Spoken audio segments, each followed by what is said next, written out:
Saya Kevin Hafiz. Pada kali ini kami akan membacakan legenda dongeng yang berjudul Jakarta Road.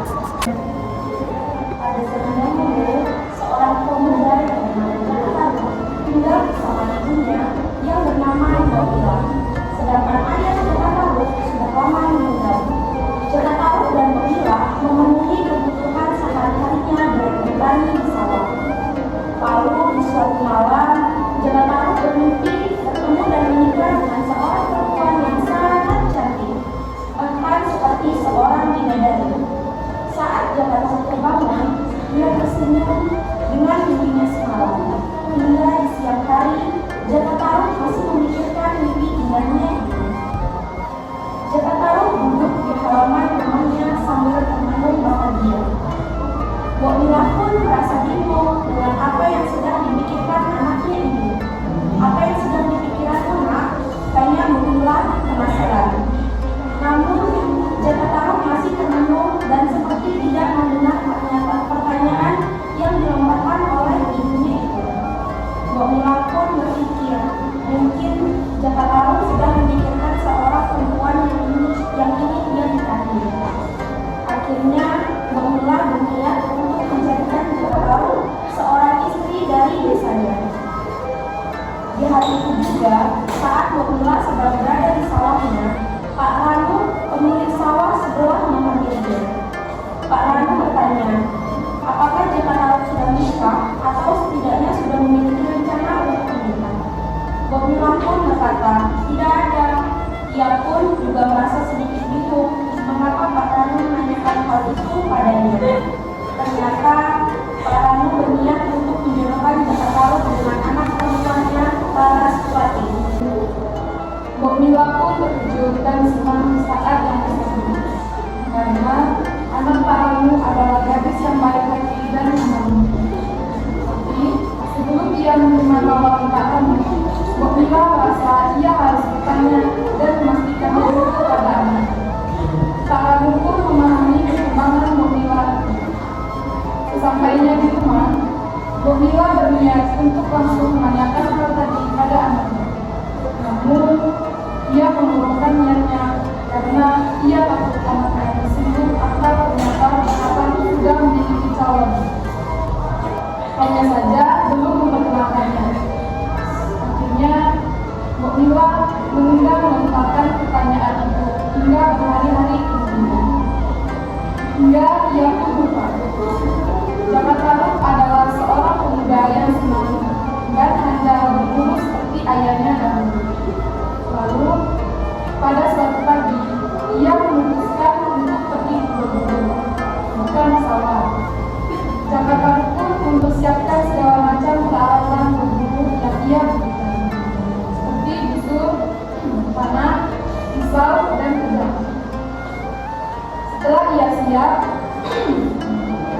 ia pamit izin pergi kepada ibu. Setelah Jakarta Road pergi, Mbok Mila masih kembali ke kamarnya untuk beristirahat karena ia tiba-tiba merasa lelah. Dan Jakarta Road berhasil memanah seekor manjangan. Hatinya merasa senang dan puas karena manjangan ini bisa ia masak bersama ibunya selama beberapa hari.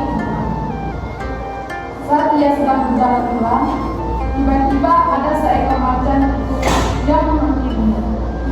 Jakarta Road pun panik dan ia melepaskan manjangannya yang ada di tubuhnya agar ia bisa melarikan diri dengan cepat. Macan tutul itu pun langsung memakan manjangan hasil buruan Jakarta Road. Tentunya Jakarta Road merasa kesal dan merasa hatinya sangat sedih karena sekarang ia akan pulang dengan tangan kosong. Kepada apa ia dengan Jakarta Road sambil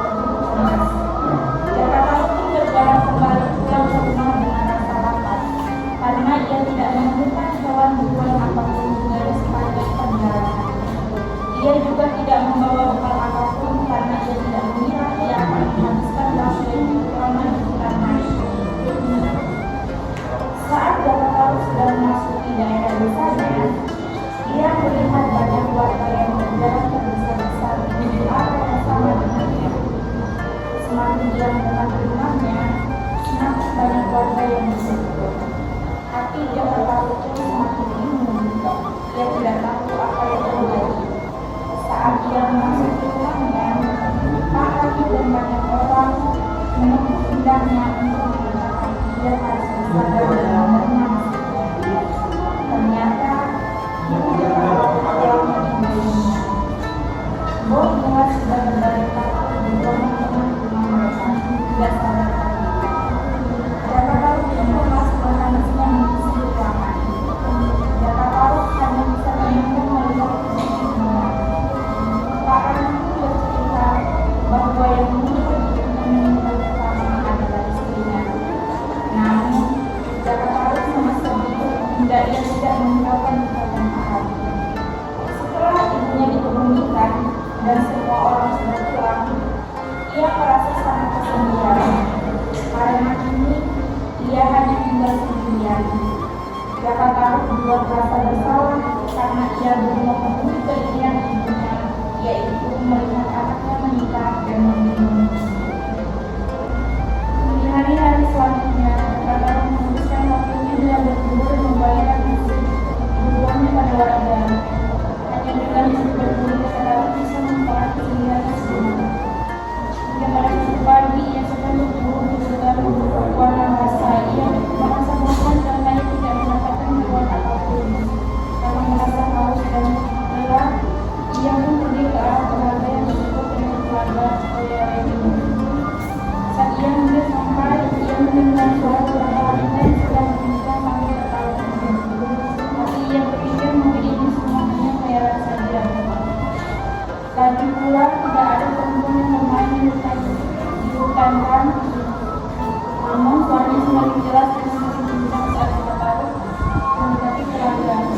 Ternyata ada seorang gadis cantik yang sedang menikmati di telaga itu.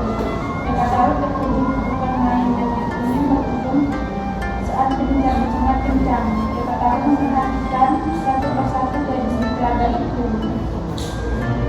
Semuanya berparas sangat cantik dan kesesakan mereka. Siapa tahu kalau tujuh orang gadis itu adalah bidadari yang turun dari bayangan. Apakah ini aku mimpiku waktu itu? Pikirnya dengan hati yang sangat senang.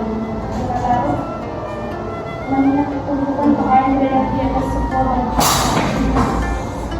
Semua pakaian itu memiliki warna yang berbeda-beda. Siapa tahu pun berpikir jika ia mengambil salah satu pakaian ini, ia tidak akan bisa kembali bayangan. Akhirnya ia diam-diam mengambil salah satu pakaian yang berwarna merah.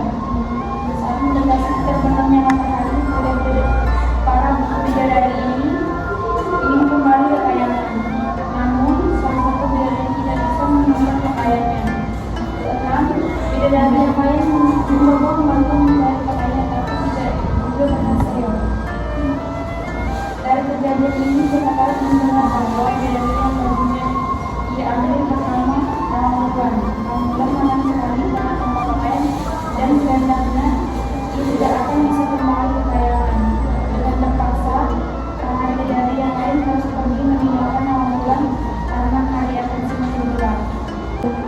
Ramulan yang selalu bersadar dan sadar dia ada segala siapa yang bisa menuju pakaian dan saudara tidak dilakukan dengan menjadi laki-laki akan dijadikan sebagai siapa tahu pun berbunyi uang menunjukkan pakaian Ramulan dan membawa dari dunia Cina untuk disidangkan pada satu tahun.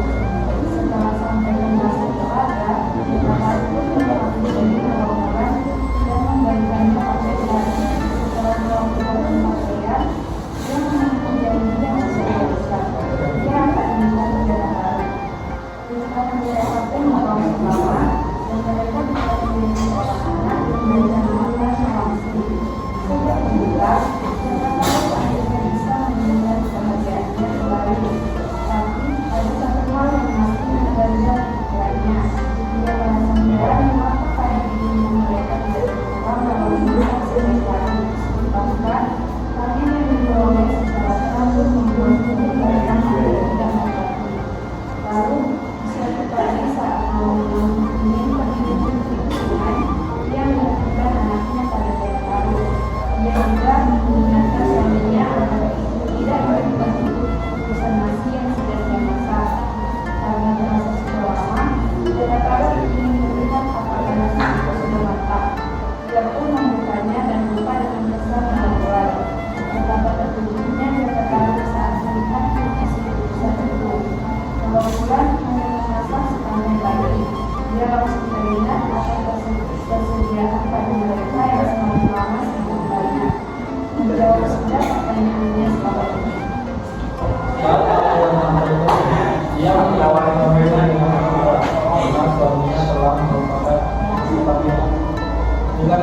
Rekomendasi dari Dianto untuk mengubah partai tadi menjadi sesuatu nasib terhadap Rawangula.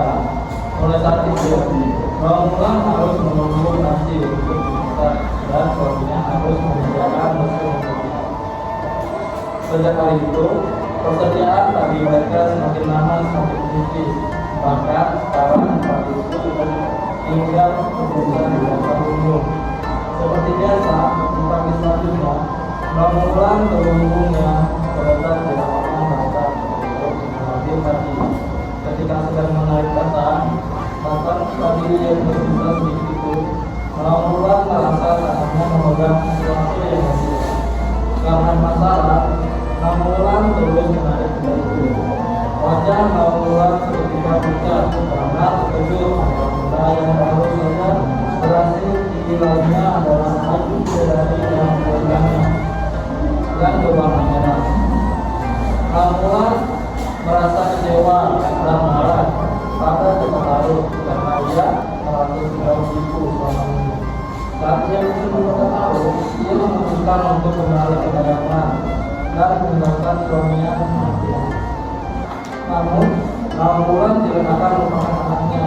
Bicara langsung bertemu ibunya, Dekataru harus memakan rasa sapi dan diletakkan pada tangan.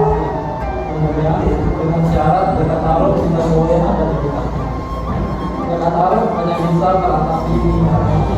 Dia tahu bagaimana ini semua adalah salahnya dan dia harus menanggung segala akibatnya.